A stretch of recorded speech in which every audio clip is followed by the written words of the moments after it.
kayo naghahanap ng loan app na pwedeng malaki ka agad yung ino-offer at promising ang interest, so I thought, and legit kasi regulated ng Bangko Sentral ng Pilipinas, registered with SEC, then let's talk about Zuki app, which is run by SB Finance. Magpapahiram to ng up to 2 million pesos. Qualified ka ba? Then keep watching.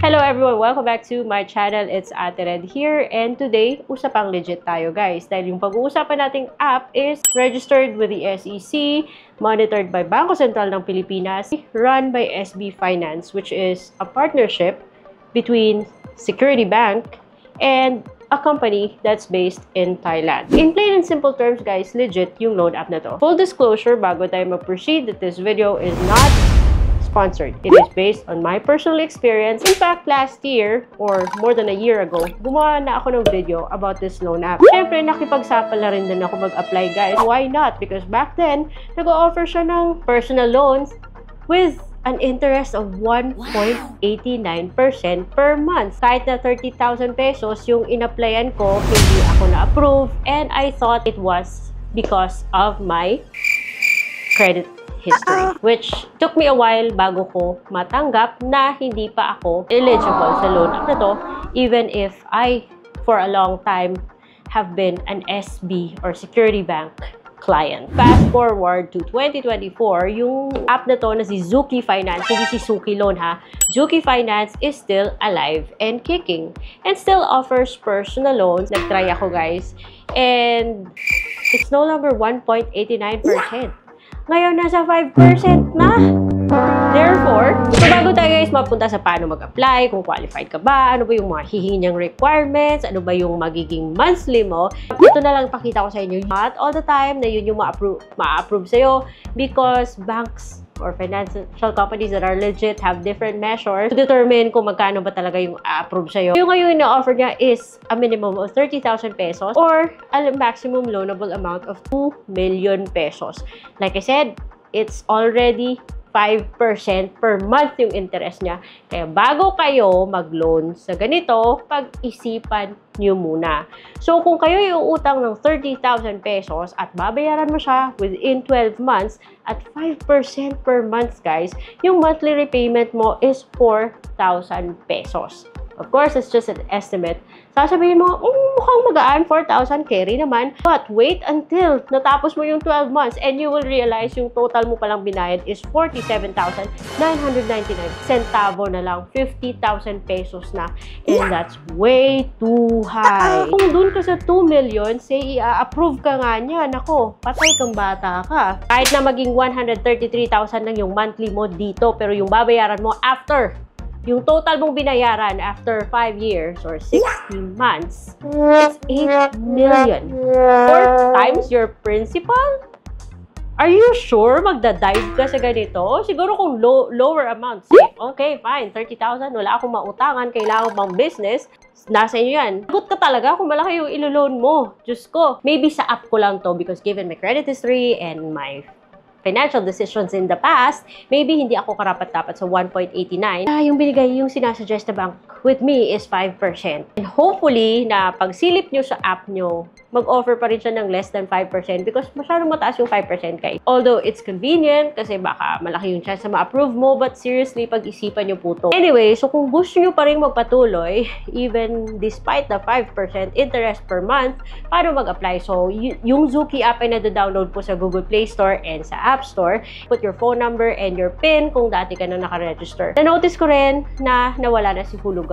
I don't know bakit. Pero ngayon, nasa personal loan, motor loan, car for cash na lang yung andito. So, personal loan is on top, and then a multi-purpose cash loan for essential expenses, education, business, and other cash expense. Business? 5% per month. Gagamitin mong pang capital. Paano kung less than 5% yung net income mo every month? So, yung personal loan daw, yung pwede mong i-loan is minimum 30,000, maximum 2 million. We've already gone through that. And monthly add-on rate is 2%. Really? Ito yung sabi niya, ha? And then payment terms 12 to 36 months daw. Pero, well, as you can see, kanina may offer silang 60, di ba? 60 months or 5 years. Sample computation, wow, may sample computation at 2%. Okay, 2% yung binasihan niya. Kaya sa 2 million mo daw, in 24 months, babayaran 123,333. I don't know. So, ratio are indicative only. O, yan, for demonstration purposes. And may change upon approval. Terms and conditions apply. And always read the terms and conditions before applying for a loan. Okay. So, that is why you need to be careful bago kayo mag-click ng apply na. Meron siyang ipapakita terms and conditions. And of course, you have to go through that bago mo ma-check yung sa baba that I have read and fully understood and agreed to the terms and conditions. And then you can click next. You don't have to put a referral code if you don't have one. If you have one, then go ahead, put it in there. Pero to skip it, just click I don't have a referral code. And then hihingi niya po yung personal information mo kahit na meron ka ng account kay Security Bank, don't expect na andun na siya kaagad. You need to fill that in. So, personal information such as your suffix, ito po yung junior ka ba, senior ka ba, yung mga ganon, or the third, the fourth. And then hihingi niyo yung gender mo, nationality, place of birth, primary phone number, your telco provider, and your secondary phone number. Hihingi niya rin yung educational attainment, personal info such as yung home ownership mo, ilang years ka na bang nakatira dyan, car ownership, monthly installment, civil status. And usually sa bangko, mas may pogi points if you have been living in that address for a long time already. Meron kang permanent address, please provide that as well. So, dito na tayo sa employment type. Actually, marami kang categories or nature of the job na pipilian. And then, may mga subtypes, source of funds, gross annual income. So, yung requirements na hihingin niya sa'yo will depend on kung ano man yung sinubmit mo as your source of funds. Kapag bangko yung ina-applyan nyo guys, expect na kayo na maghahanap po yan ng TIN or going to employment type. So, salaried, self-employed, or unemployed yung pagpipilian. If you say na you are self-employed, syempre, hihingi po siya ng details such as the name of your business, nature of your business, date your business was established, length of business, DTI or BSP registration number. Ang dami, ano? Ganun talaga basta bangko. And then date of registration and business phone number. Hindi ka makakapag-proceed kasi may asterisk siya. Next, do you have a campaign code? Yun yung kanina. And then additional info like your loan purpose. Are you a security bank depositor or customer? Kailangan mo yun sagutin. Do you have an existing credit card? So, usually guys, kung good record ka, if you have an existing credit card and you have been paying it on time, nakaka-boost din ng chance na ma-approve yung credit card history mo. Kaya nagtatanong po sila ng ganito. Also, your history with the bank in terms of, you know, iba mong loans, yung pagde-deposit mo, yung inflow ng funds mo, stuff like that. That is why kasama po to sa kanilang mga tinatanong. Ito na yung required document checklist. So, umiiba siya depending sa nature of your business or kung nature of your work.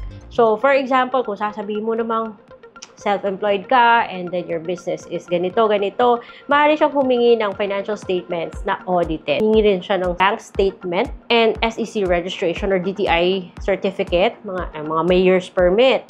Pwede mo ring sabihin in case wala kang ganon kasi freelancer ka, pero meron ka ITR and you've been paying your taxes, then you can also say na you're self-employed but you're not registered. Kasi yung hihingin lang niya is proof of billing and trade documents, which pwede mong isubmit yung ITR mo or your DTI. Ganon. So, and then after ko guys na submit yung mga documents, then dun po lumabas yung kanyang parang loan calculator, bale, where I was able to play around with the numbers to find, and I found out na 5% pala yung interest niya, hindi 2% like sa screenshot kanina. Diba? Always, basta bangko is subject to terms and agreement, subject to final assessment. So, ako, which I think, hindi naman ako ma-approve anyway, hindi ko na lang tinake guys, kasi ayoko magbayad ng 5% interest per month. Ang laki. I can borrow somewhere else and end up paying lower interest fees.